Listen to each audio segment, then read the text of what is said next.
क्लेशनाशाय।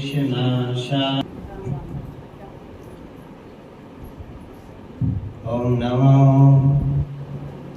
भगवते वासुदेवाय।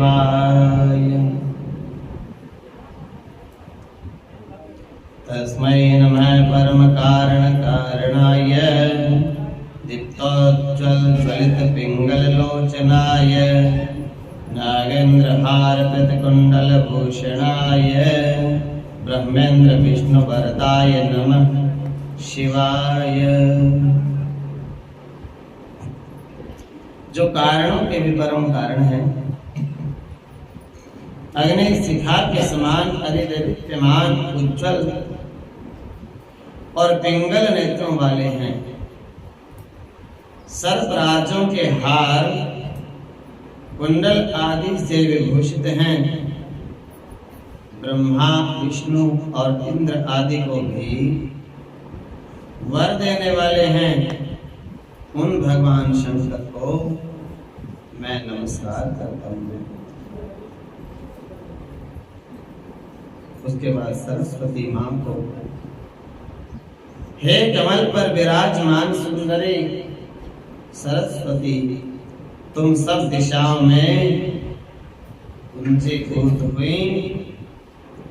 अपनी देह लता की आभा से ही क्षीर सागर को दास बनाने वाली और मंद मुस्कान से शरद ऋतु के चंद्रमा को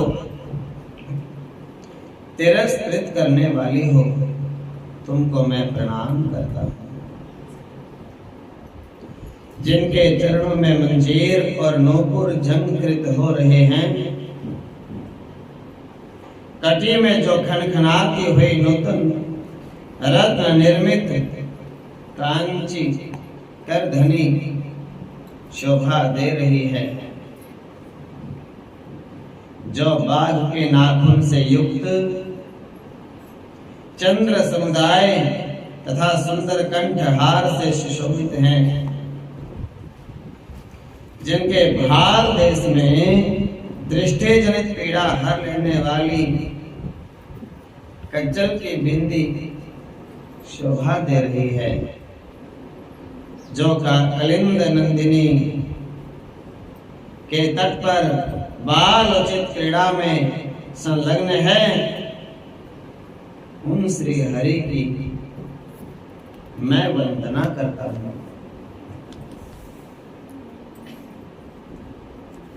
राधा जी को प्रणाम।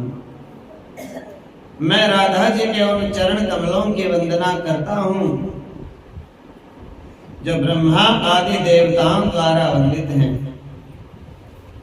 तथा जिनकी कीर्ति के कीर्तन से ही तीनों भुवन पवित्र हो जाते हैं। गोलोक में वास करने वाली राधिका को बारंबार नमस्कार है। शत श्रृंग पर निवास करने वाली चंद्रावती को नमस्कार है, नमस्कार है। थोड़ी आवाज कर दो।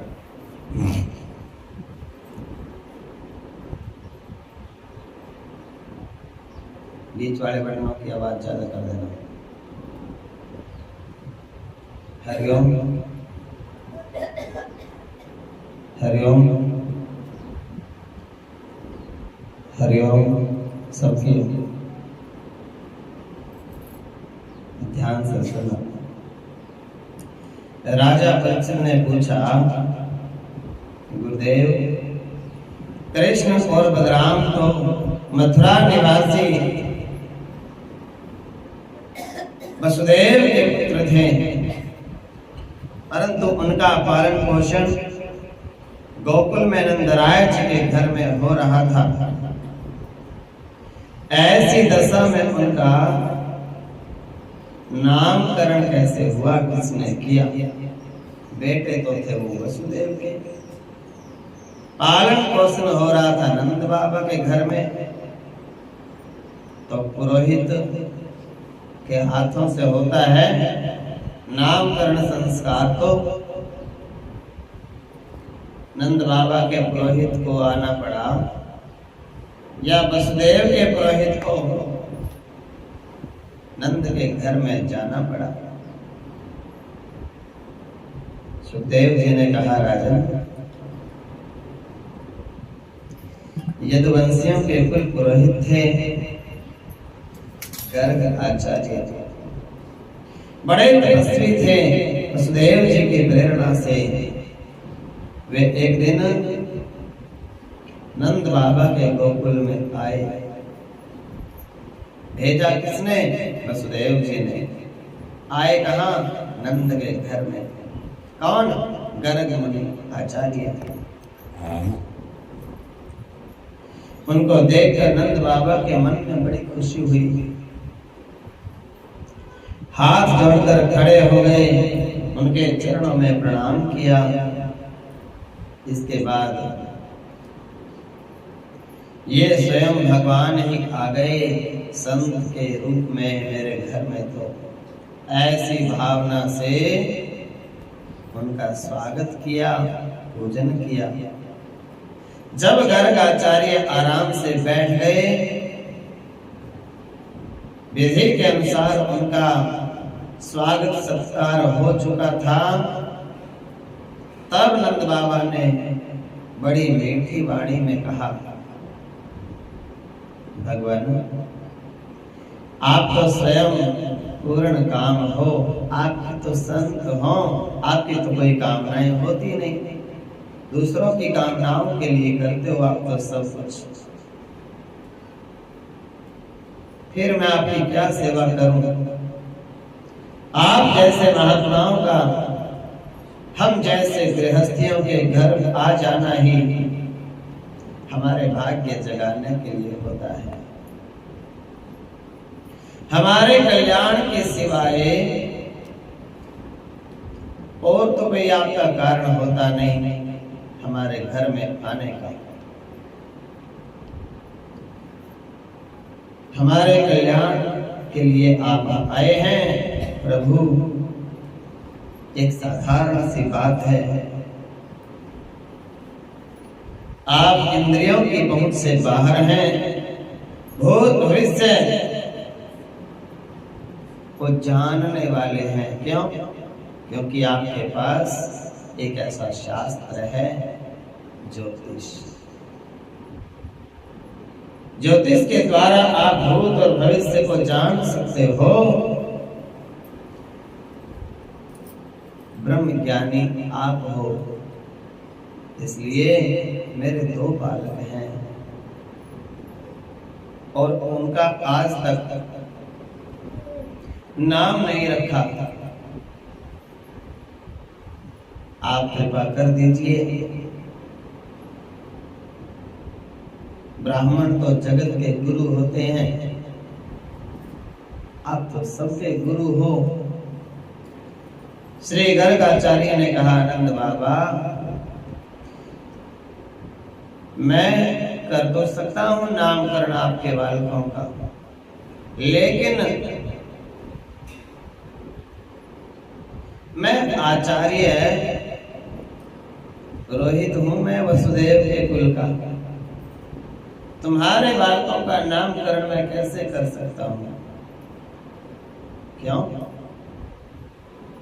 अरे जब आपके बच्चों का अगर मैं नामकरण कर दूंगा तो कोई ये ना सोच ले कि देवकी के पुत्र हो सकते हैं ये। और मैं अगर नाम रखूंगा तो कंस को पक्का पता चल जाएगा और वो समझेगा देवकी के ही पुत्र होंगे।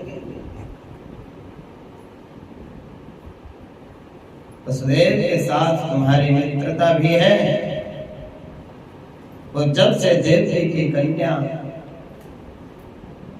ने कंस को आकाशवाणी कर दी कि मूर्ख कंस, मुझे मारने से तुम्हें क्या मिलेगा? तेरा काल तो गोकुल में पल रहा है, बड़ा हो रहा है। तब से तो कंस के दिमाग में यही बात रहती है कि कहीं देवी का 8वां गर्भ कहीं न कहीं तो होगा, इसलिए मैं तुम्हारे पुत्र का संस्कार नहीं कर सकता। क्यों? क्योंकि तुम तो सब काम बड़ी धूमधाम से करते हो, खूब नाचते हो, बधाइयां बांटते हो, हवन आदि होगा, सबको पता चल जाती है। आज भी नंद बाबा के घर में कार्यक्रम है, ये बात भागवत में लिखी है। नंद बाबा ने हाथ जोड़ के कहा, गुरुदेव अगर मैं किसी को भी ना बताऊं,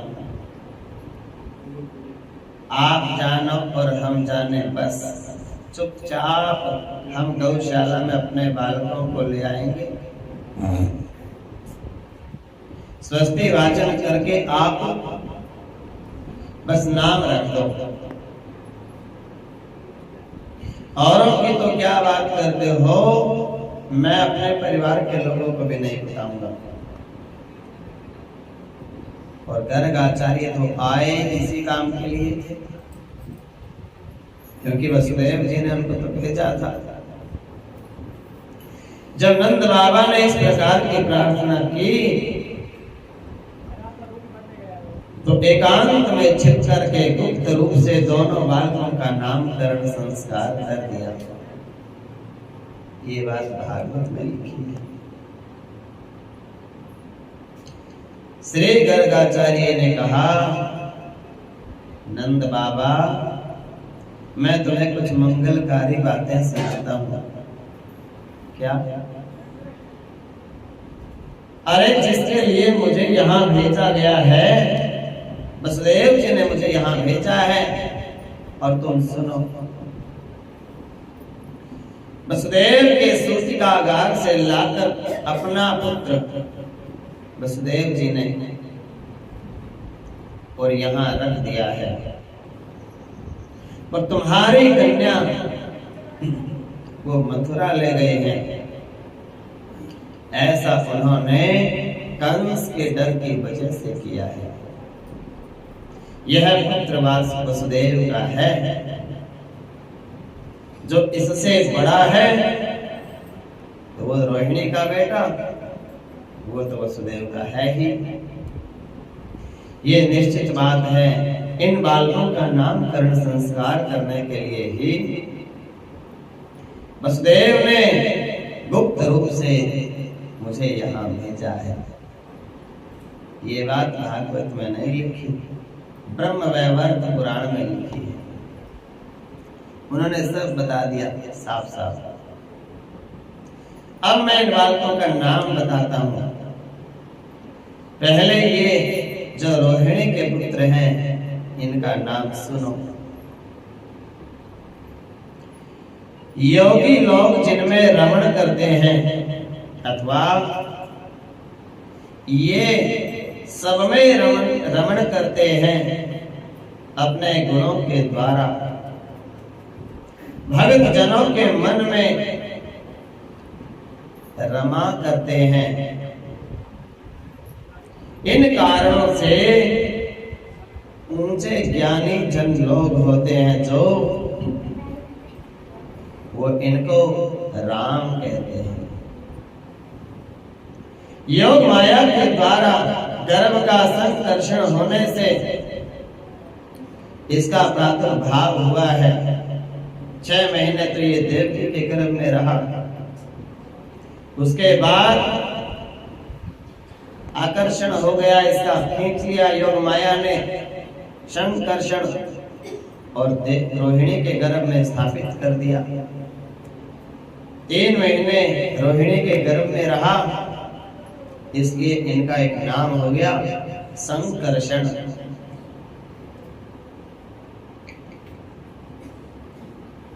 पूरे जगत का संहार होने के बाद भी इसका संहार होता नहीं, ये शेष रह जाता है। बाकी सब दुनिया की प्रलय हो जाती है, इसकी प्रलय नहीं होती, ये शेष बचता है। इसलिए इसका नाम शेषनाग। शेषनाग के अवतार तो थे ही। इनका एक नाम शेष होगा। दुनिया में इनसे बड़ा कोई बलवान नहीं होता। पूरी धरती का भार अपने फण के ऊपर ये शेषनाग रखता है। इससे बलवान कोई नहीं, सब में रमता है ये, इसलिए राम है। सबसे बलवान है, इसलिए बलराम। गर्ग संहिता में ये बातें लिखी है। ये इसको हल और मूसल बड़े प्रिय होंगे। ये हल को अपने अस्त्र शस्त्रों में रखेगा, इसलिए इसका नाम हलधर या हली, हल रखने वाला, ऐसा भी होगा। नीले रंग के वस्त्र धारण करने से इनको शीतवासा, नीलांबर शीतिवासा कहा गया है। ये मूसल को भी अपना आयुध बना के रखेंगे, इसलिए इनका एक नाम मूसली भी होगा। देखो कितने नाम बलराम जी के। वेदों में कहा गया है इनका कभी अंत नहीं होता, इसलिए इसका नाम अनंत होगा। हवन करते हैं तो 43 नंबर की आहुति इन्हीं की होती है। जो सबसे अंतिम आहुति होती है, नैऋत्य, पश्चिमी और मध्य अनंत, तो अनंत होंगे ये बलराम जी। रेवती के साथ इनका विवाह होगा। इनकी पत्नी का नाम होगा रेवती, इसलिए इनका नाम रेवती रमण होगा। कृष्ण का नाम होता है राधा रमण, और इनका नाम रेवती रमण होगा। रोहिणी के गर्भ में वास करने की वजह से इनका नाम रोहिणेय, जैसे अर्जुन का नाम कौन्तेय होता है। कुंती का बेटा है कौन्तेय, रोहिणी का बेटा रोहिणेय। इस प्रकार ज्येष्ठ पुत्र का नाम जैसा मैंने सुना था वैसा बताया है। ब्रह्म वैवर्त पुराण की बातें आप सुन रहे हैं। नंद बाबा अब अपने पुत्र के नाम सावधानी के साथ सुनो। ये तो रोहिणी के पुत्र के नाम हो गए, ये सभी नाम अब कृष्ण के नाम। तत्काल प्राणी को आहा नाम लेते ही व्यक्ति देवता के समान पवित्र हो जाता है। ऐसा नाम है कृष्ण का, बस नाम ले लो और अपने पापों को भूल जाओ।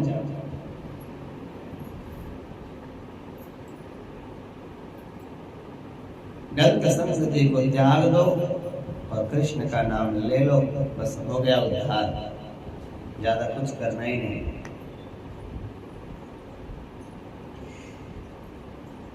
चराचर समस्त जगत के लिए इनका नाम ही काफी है।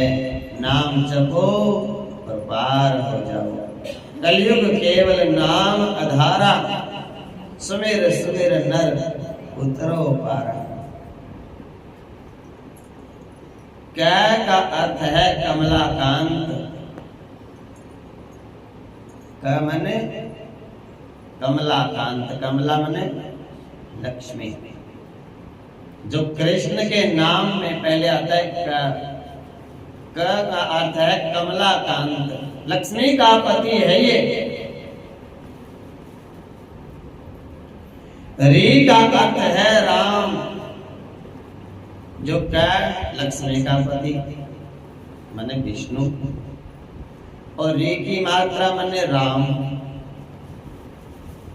सीता का पति यही है, लक्ष्मी का पति यही है।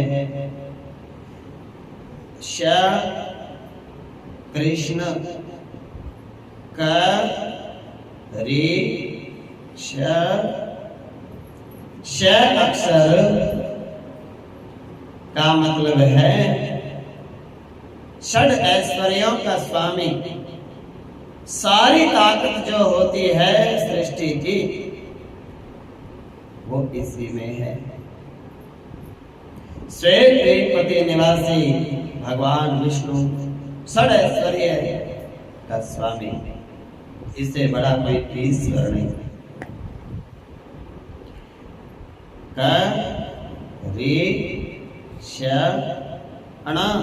अण का अर्थ होता है नरसिंह भगवान। नरसिंह का प्रतीक है अण। आकार अक्षर अग्नि, अग्नि रूप से भविष्य के भोक्ता अथवा अग्निदेव के रक्षक का वाचक है। दोनों विसर्ग रूप बिंदु जो कृष्ण लिखने के बाद में दो बिंदु होती हैं, कृष्ण विसर्गे,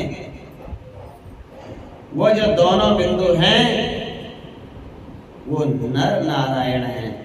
बद्रिक आश्रम में जो तपस्या करते हैं कृष्ण अर्जुन, नर नारायण। ये छहों पूर्ण तत्व जिस महामंत्र रूप परिपूर्णतम शब्द में लीन है, वह किसी व्युत्पत्ति के कारण कृष्ण कहा जाता है। दोबारा से फिर का मने कमलाकांत, हरि मने राम, श मने सब शक्तियों का मालिक, छहों षड ऐश्वर्य संपन्न, न मने नरसिंह भगवान, आ मने अग्नि देवता का आत्मा रक्षक,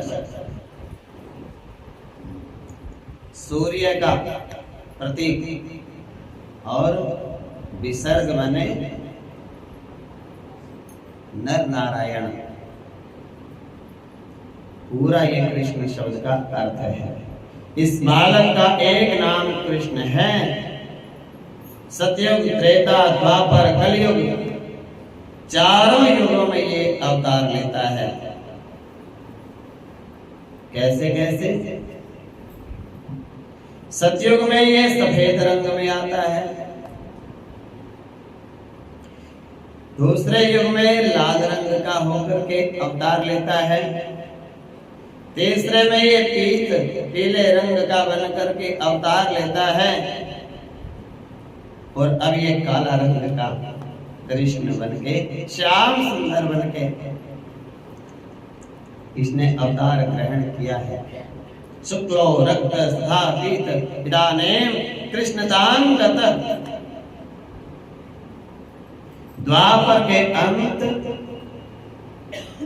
और कलयुग के प्रारंभ में ये बालक श्याम रंग का पैदा हुआ है, आपको प्राप्त हुआ है।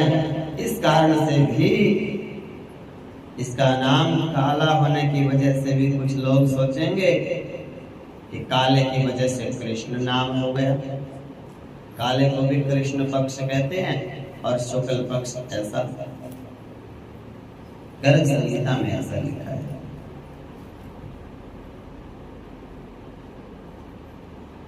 बहुत महिमा, भगवान के नाम की महिमा कभी बता नहीं सकता कोई, फिर भी आपका बड़ा भाग्य है, आपको सुनने को मिली। एक अर्थ बताया, दूसरा अर्थ सुनो। कृष्ण पद में जो क्या अक्षर है पहला, उसका मतलब है ब्रह्मा, यही है। री का अनंत शेष नाग, वो भी यही है, इसी में आता है। मूर्धन्य श भगवान शिव, वो भी इसी का रूप है। फिर न धर्मराज, धर्म, और न के बाद अ कृष्णा, वो श्वेत देव के निवासी भगवान विष्णु का वाचक है। और विसर्ग वही नर नारायण। ये श्री हरि उपरयुक्त सब देवताओं के का वाचक है। जितने भी देवी देवता हैं, कृष्ण के नाम में सबका नाम आ ही जाता है। कृष्ण कहने से और कोई नाम लेने की आवश्यकता ही नहीं रह जाती।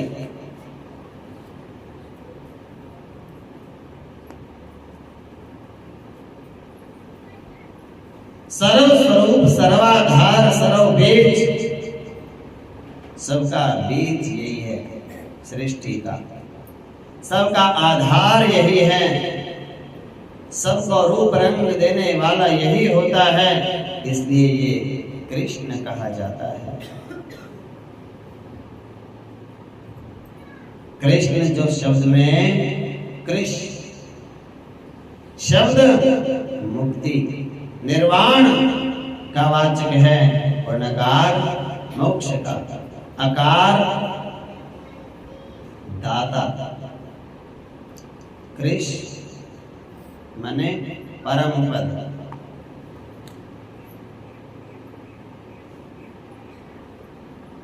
ण माने मोक्ष, और आ माने देने वाला।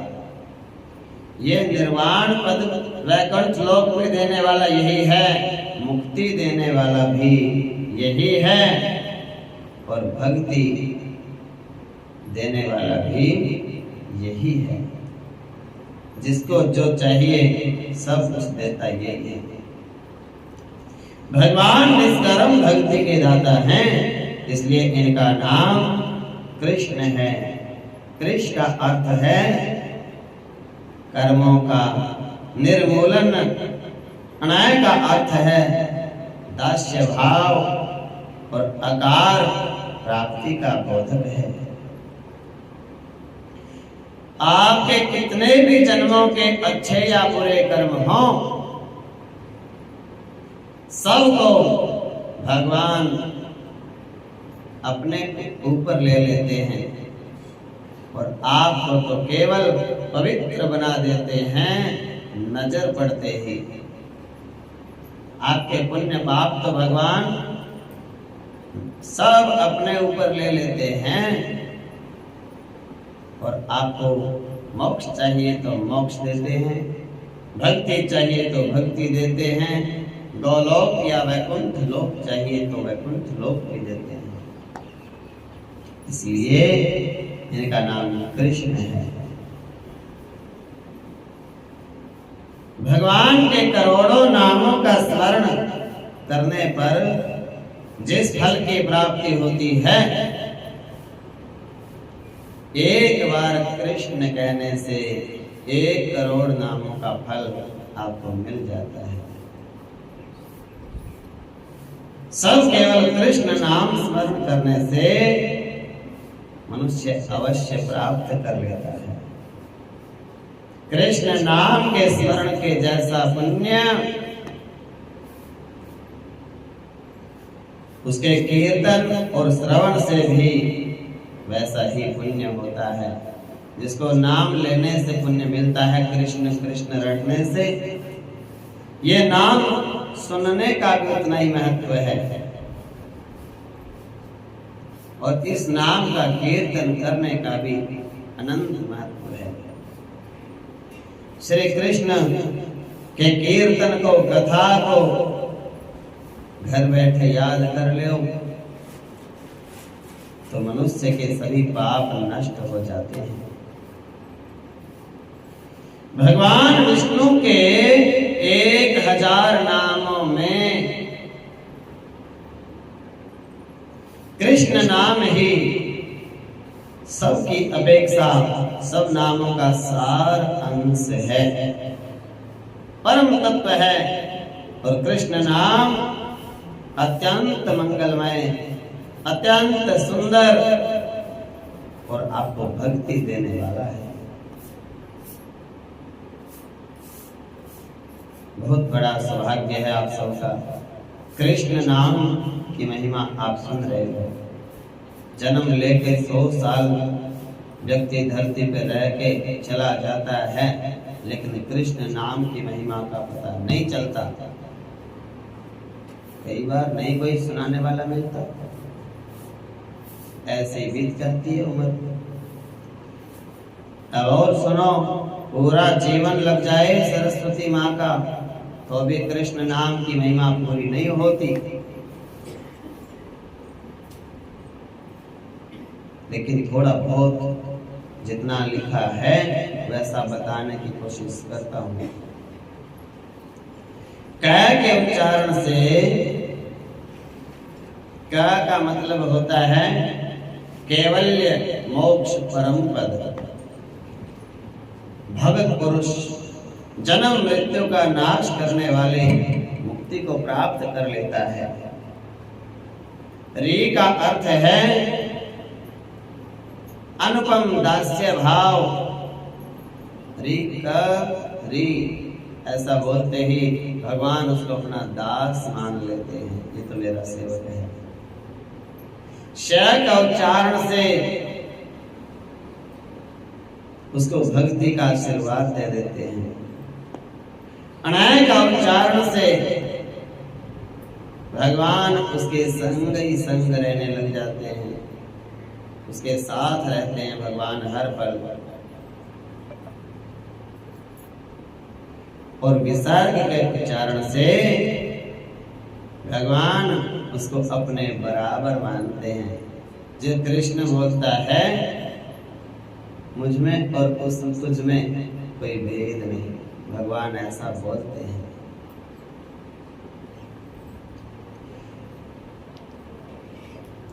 और सुनो, कृष्ण जब आप बोलते हो का कहते ही यमदूत कांपने लग जाते हैं उस व्यक्ति को देख करके। री के उच्चारण होते ही वो आपकी तरफ बढ़ नहीं सकते। श कहते ही आपके सब पाप नष्ट हो जाते हैं। आ कहते ही सब रोग भाग जाते हैं। और आ कहते ही उच्चारण से यम के दूत भाग जाते हैं। तो कृष्ण नाम लेते ही बीमार पड़ा व्यक्ति जिनको लेने के लिए यमदूत आ गए हों, कृष्ण नाम लेते ही वो तो ठीक हो जाता है, यमदूत डर के भाग जाते हैं। हे ब्रजेश्वर, हे नंद बाबा, कृष्ण नाम के स्मरण कीर्तन श्रवण के लिए जो लोग कोशिश करते हैं कि आओ कृष्ण की कथा सुन के आते हैं, जो ऐसी कोशिश करते हैं वो कृष्ण के सेवक उनको लेने के लिए गोलोक धाम में अपना विमान तैयार कर लेते हैं। चलो गोलोक धाम में भक्तों को लेकर के आएंगे। जो पृथ्वी लोक पर भगवान की कथा करते हैं, सुनते हैं, उनको तो गोलोक धाम में रहना चाहिए कृष्ण राधा के साथ ही साथ। लेकिन जो नहीं जाना चाहता वो घबराना नहीं। हाँ बोलो जय श्री कृष्ण। कोई ऐसा सोचे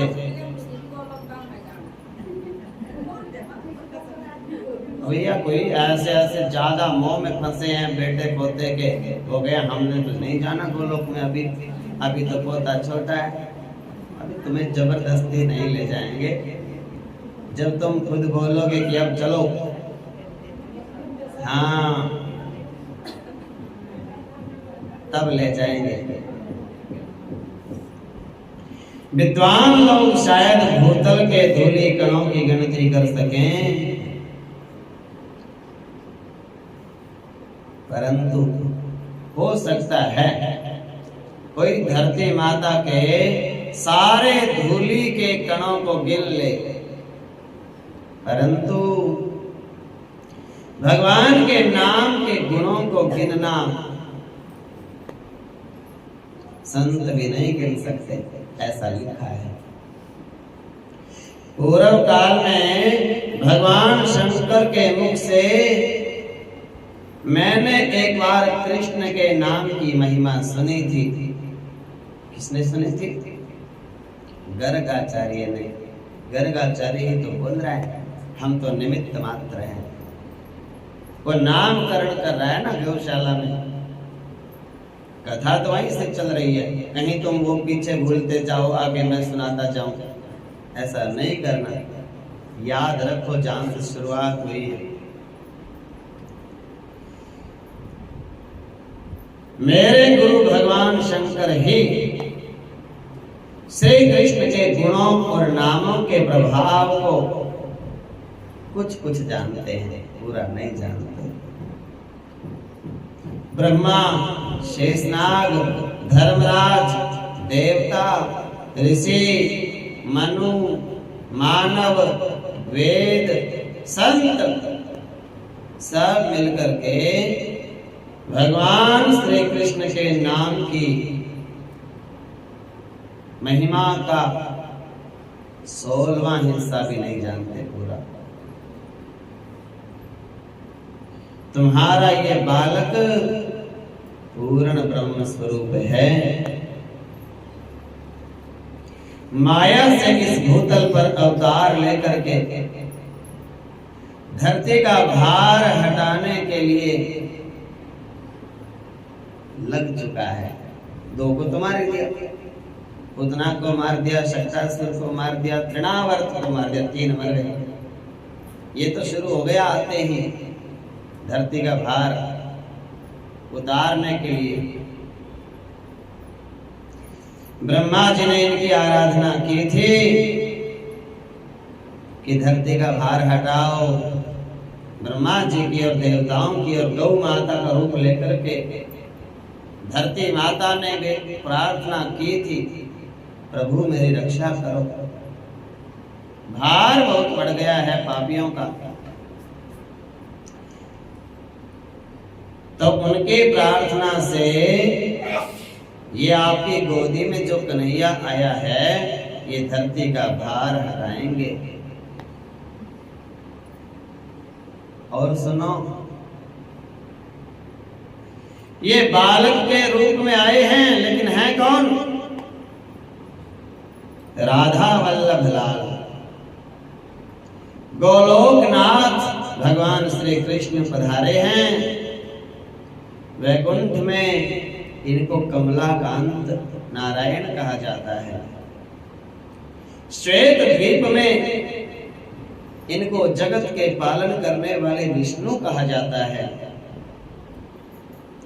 वे भी इसके अंदर ही समाये हैं, विष्णु भी इसके अंदर छुपा बैठा है। कमलाकांत भी यही है, राधा वल्लभ भी यही है। और सुनो, भगवान कपिल इनके अंश, अन्य ऋषि नर नारायण भी इनसे अलग नहीं, सब इन्हीं में वास करते हैं। ये सबके शक्ति का पुंज है, सबकी शक्ति इन्हीं में है। वह तेजो राशि मूर्तिमान होकर के वसुदेव के घर में अवतार लेके आई है। भगवान श्री कृष्ण कंस के कारागार में वसुदेव महाराज को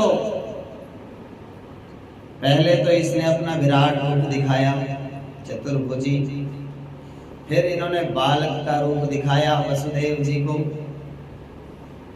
और फिर ये यशोदा के भवन में आ गए जहां बालक का जन्म हुआ था।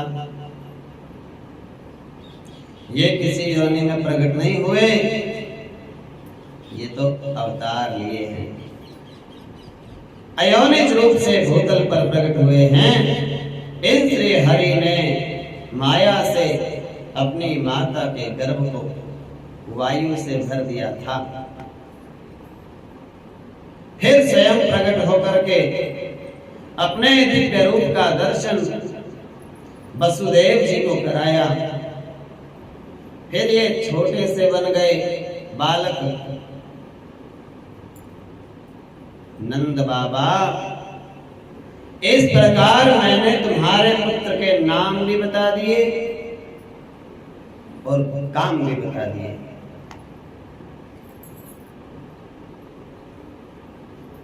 मेरे में जितनी बुद्धि थी, जितना ज्ञान था, उसके हिसाब से तो मैंने सब बता दिया। इसे मैंने अपने गुरु के मुख से सुना था, शंकर जी के मुख से। इनका नाम, इनका जन्म, इनकी जन्म जन्म के सब लोगों के कष्ट हर लेते हैं ये, ऐसा ब्रह्म वैवर्त पुराण में लिखा है। वसुदेव का बेटा है, इसलिए एक नाम वासुदेव भी होगा। ओम नमो भगवते वासुदेवाय।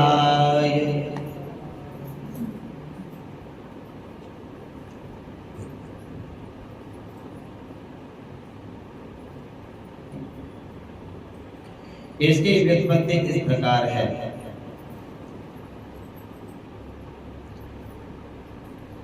वासुदेव नाम ऐसा नहीं है कि कृष्ण के जन्म के बाद ही पड़ा, नहीं, उससे पहले भी वासुदेव है विष्णु भगवान का नाम। नारद जी ने और ध्रुव जी को मंत्र बताया था, यही मंत्र, और ध्रुव जी तो हुए सतयुग में, और ये कृष्ण भगवान हुए द्वापर में। ओम नमो भगवते वासुदेवाय तो पहले भी होता था। तो वासुदेवाय का अर्थ क्या होता है? वसु नाम है इंद्रियों का। अपनी जो 10 इंद्रियां हैं, मन सहित 11 इंद्रियों का नाम होता है वसु। और इंद्रियों का देवता है चित्त। चित्त, चित्त पता है किसे कहते हैं? माताएं कहती हैं ना बच्चों को, चित्त लगा के कर ले काम। हाँ, तो चित्त कहते हैं दिमाग, आंखें बंद करो और दिमाग में जो फोटो दिखती है ना, उसको चित्त कहते हैं।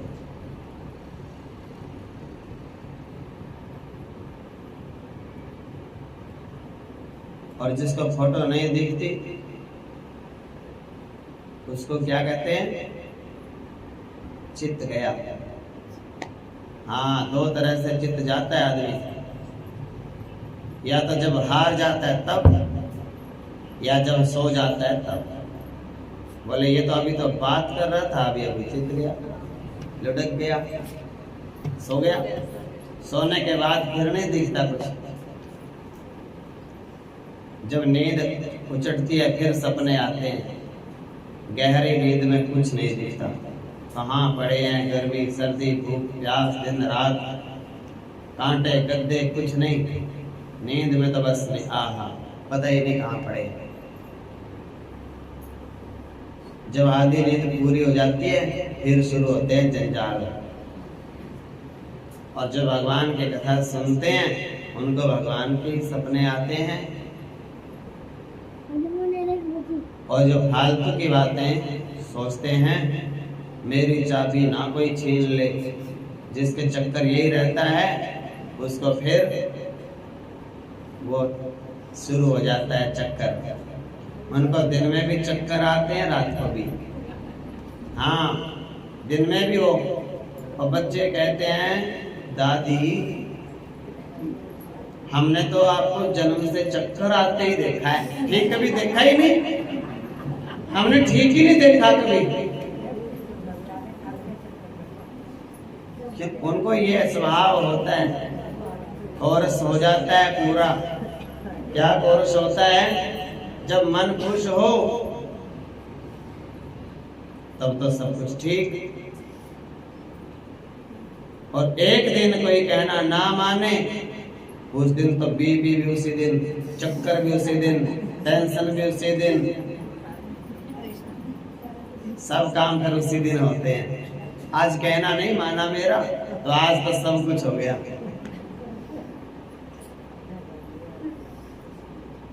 तो ऐसा नहीं होना चाहिए। अपने काम पे ध्यान रखो, आगे जाने की तैयारी करो, इनकी चक्कर में मत रहो, नहीं तो 84 के चक्कर में पड़े रहोगे। चित्त होता है जिसमें चित्त दिखते हैं, उस चित्त में स्थित रह करके ये चेष्टाशील हैं, यही सब कामों में लगाते हैं आपको। अंतर्यामी भगवान वासुदेव कहते हैं इनको। अच्छा, और कुछ बताओ जी इनके बारे में। नंद बाबा ने कहा, गर्ग आचार्य गुरु जी ने कहा, और सुनो, वृषभानु के घर में राधा रानी कीर्ति मैया के भवन में प्रकट हो चुकी हैं। इनसे 11 महीने 15 दिन बड़ी हैं। उनके ये प्राणनाथ बनेंगे। इनका एक नाम राधा रमण, राधापति भी होगा। जो साक्षात परिपूर्णतम स्वयं भगवान श्री कृष्ण चंद्र हैं। बोले जी, कृष्ण नाम बताया था अभी तो आपने।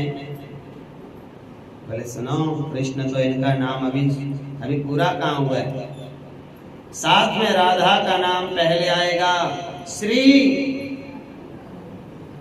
राधा को क्या कहते हैं? श्री जी। और ये दोनों मिलके हो गए श्री कृष्ण। श्री माने राधा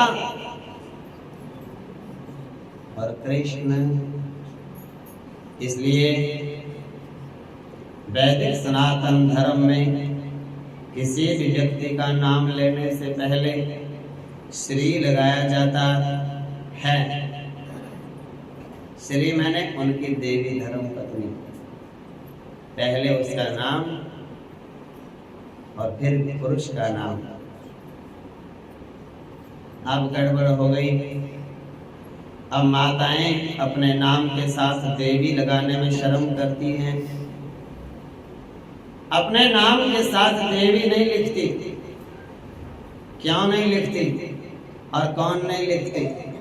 जिनके लक्षण देवियों जैसे नहीं है वो नहीं लिखती, और जिनके लक्षण देवियों के जैसे हैं वो तो देवी लिखती हैं आज की। ये और जो कुछ लिखते हैं नाम के आगे, वो ये बताना चाहते हैं कि हम देवियों वाला कोई काम नहीं करेंगे, इसलिए हम देवी नहीं हैं। और देवियों जैसी बुद्धि होती है जिनमें, वो लिखती हैं बुद्धि माने मति, और श्री मैंने देवी, वो लिखते हैं श्रीमती अपने नाम के सामने। देवियों जैसी बुद्धि है और नाम है श्रीमती। कीर्ति मैया राधा जी की माँ। जिनकी बुद्धि राक्षसों वाली है वो श्रीमती क्यों लिखेंगे? उनको पता है हमारा श्रीमती का कोई लेना देना ही नहीं है। श्रीमती और देवी लिखने में जिनको शर्म आती है वो ये बताना चाहते हैं कि हम तो देवी देवताओं के शत्रु हैं। शत्रु कौन? राक्षस। देवी देवताओं के शत्रु तो राक्षस होते हैं, वो श्री नहीं लिखते। देवता ब्राह्मण श्री लिखते हैं, संतों के श्री लिखा जाता है। श्री श्री 1008 सिद्ध बाबा रंगपुरी जी महाराज की। ऐसे तो साक्षात परिपूर्णतम स्वयं भगवान श्री कृष्ण चंद्र ये हैं। असंख्य ब्रह्मांड जिनके अधीन हैं, गोलोक धाम में विराजते हैं, वे ही परम प्रभु तुम्हारे यहाँ बालक के रूप में प्रकट हुए हैं। पृथ्वी का भार उतारना, कंस आदि दुष्टों का संहार करना, प्रसाद लो, भक्तों की रक्षा करना, ये ही इनके अवतार का मुख्य उद्देश्य है। हे नंद, इनके नामों का कोई अंत नहीं। वे सब नाम वेदों में गूढ़ रूप से कहे गए हैं। कृष्ण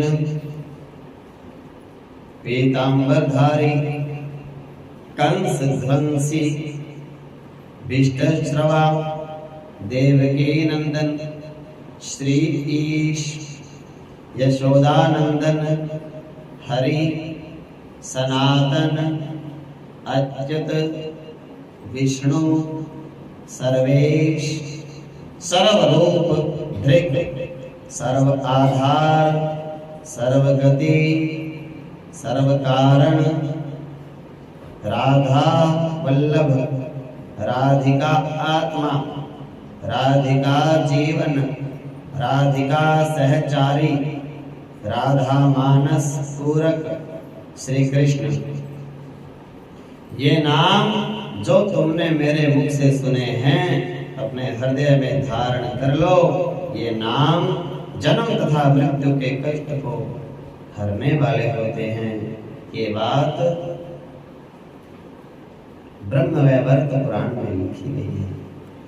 बोलिए वृंदावन श्यामा तेरी आरती, कन्हैया तेरी आरती, सारा संसार करेगा कर छोड़ के। श्यामा तेरी आरती, कन्हैया तेरी आरती, सारा संसार करेगा कर छोड़ के। सिर पर सोना सोना मुकुट विराजे,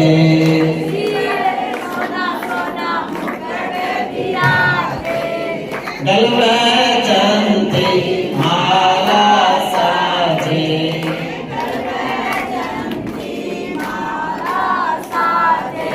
और फूलों के हार करेंगे कर जोड़ के।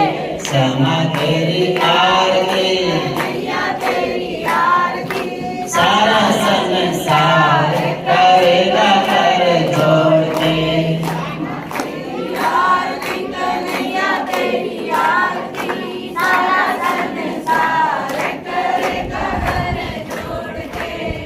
मैं हूँ दीन दुखिया भारी, मैं हूँ दीन दुखिया भारी, आया हूँ रे कान्हा शरण तुम्हारी, आया रे पूरे कान्हा शरण तुम्हारी।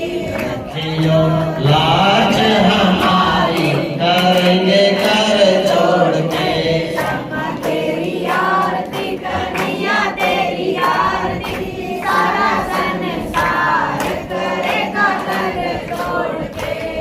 अपने चरण की भक्ति दीजो, अपने चरण की भक्ति दीजो, अपने शरण में मोहे रख लीजो, अपने शरण में मोहे रख लीजो। करो भव सागर पार, करेंगे कर छोड़ के। श्यामा तेरी आरती, सारा संसार करेगा कर जोड़